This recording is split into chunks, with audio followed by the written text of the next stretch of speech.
Now, what I'm going to be doing today is I'm going to be going over lesson 4, which is going to be lesson 4 on edgenuity. And if you look at the title of the lesson, it's going to be solving for angle measures of right triangles.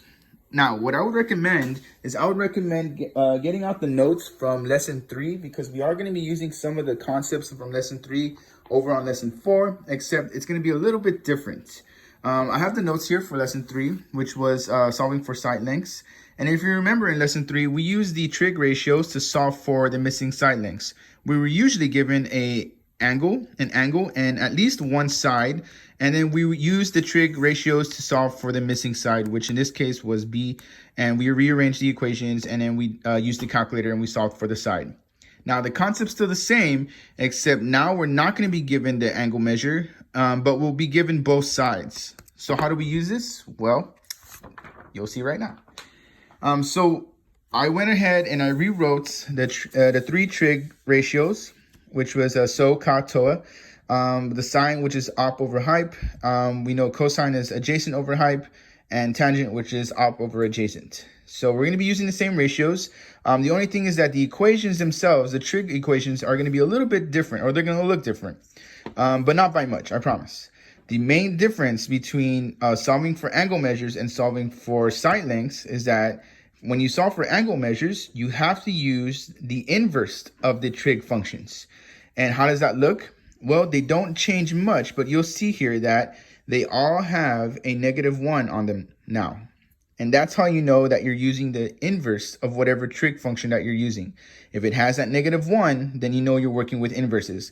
If it doesn't have that -1, then you're just using the regular trig function.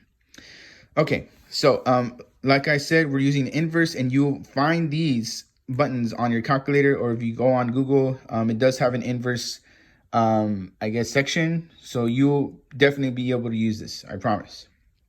Other than that, the ratios are going to stay the same. Opposite over hype for sine, adjacent over hype for cosine, and opposite over adjacent for tangent. The only thing that's changing, like I said, is that we're going to be using the inverse instead of the regular trig functions. Hopefully that's clear. Now, what I'm going to be doing for this section is I'm going to be going over 3 examples, because this section is very similar to solving for side lengths. So if you understood solving for side lengths, then you're definitely going to understand solving for angle measures. So let's get started. Okay, so example 1. It says, which equation can be used to solve for theta? And they give us 2 side lengths, and they give us the missing angle theta. So we're looking for the missing angle, and they give us the 2 side lengths. So what you want to do is, it's asking for which equation. So it's trying to ask us which one of these are we going to be using to solve for the missing angle. So what we do is we start from the missing angle and we determine what we have. So we have, if we start from here, we have the side that's next to it, which is the adjacent side. And then of course we have the longest side, which is the hypotenuse. So we have an adjacent and we have the hypotenuse. So which one of these 3 are we going to be using if we have the adjacent and the hypotenuse? Cosine. Good. We are going to be using cosine. So I'm going to use blue for cosine. And we are going to be using the cosine inverse, like I said, cosine inverse. And we know that it's adjacent over hypotenuse. So the adjacent side is going to be this guy right here. Adjacent is 11.9. And the hypotenuse, which is over here, the hype, is going to be 14.5. And that's it, guys. This is, there's 2 things that it's asking for. They're either asking for this equation or they're asking for the value. So if they're asking for the equation, then you're done. All you got to do is find the answer that says cosine -1, 11.9 over 14.5, or you can just write it in if it's asking you to write it in. But if it's asking for the value, then you're actually going to have to use the calculator, and you're going to have to type this in. Like I said, the Google calculator has it. All you got to do is press inverse, and you'll see this button there. You click on that button, and you enter in the fraction as it looks. So you're just going to enter in 11.9 over 14.5. When you do so, I don't have the calculator on me right now, but if you do so, you'll get approximately 34.8. I always like to round off to 1 decimal place because it's a little bit cleaner, but depending on how the question's asking, you might want to round off to whatever they're asking you to round off to. But this is it. We know that the theta is going to equal roughly around 34.8 degrees. And that will be our answer. And that's it, guys. So essentially, you just got to find which which trig function to use. And then we know that we're using the inverse of said trig function. And then you just plug in the information that we have. In this case, we had the adjacent side to the angle, and we had the hypotenuse side. And so we knew we had to use cosine. So this is our equation right here. Any questions? Hopefully not, because I can't hear you.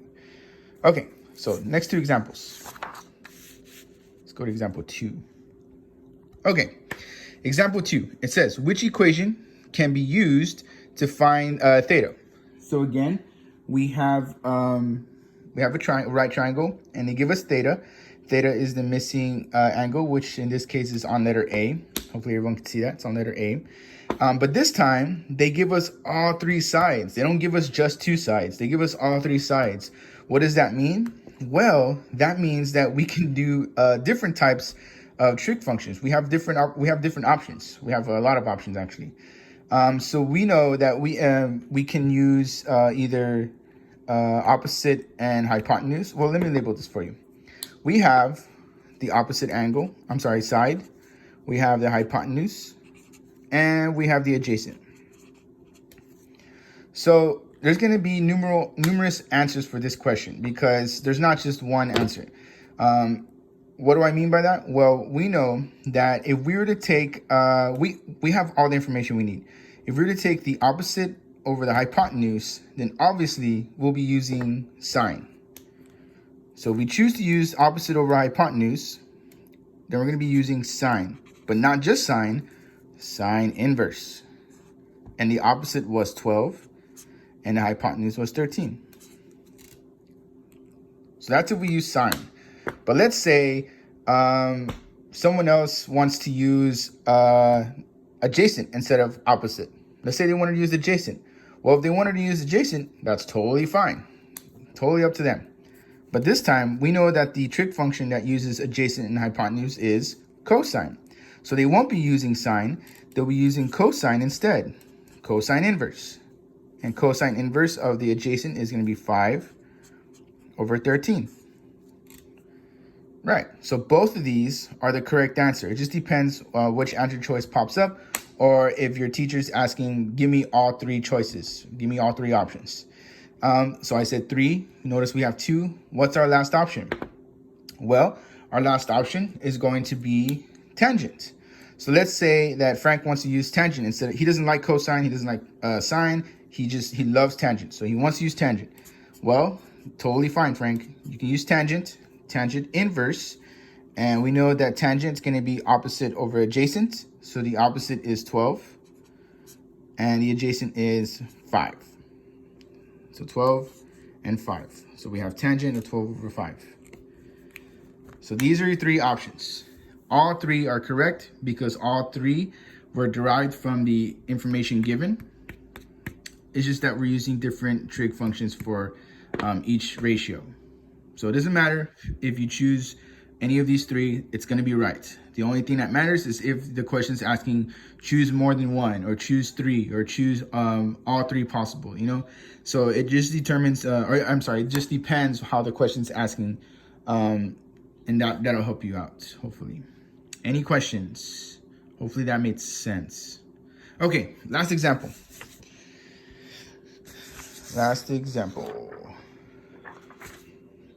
All right, so in this example, they don't give us a triangle because they're asking us to create the triangle. It says, in which triangle is the value of x equal to cosine inverse of 4.3 over 6.7?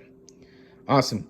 So what they want us to do here is they want us to create a triangle where the value of x is equal to the inverse of cosine of 4.3 over 6.7. So what I'm going to do is I'm going to start by drawing a right triangle. I'm going to draw a right triangle.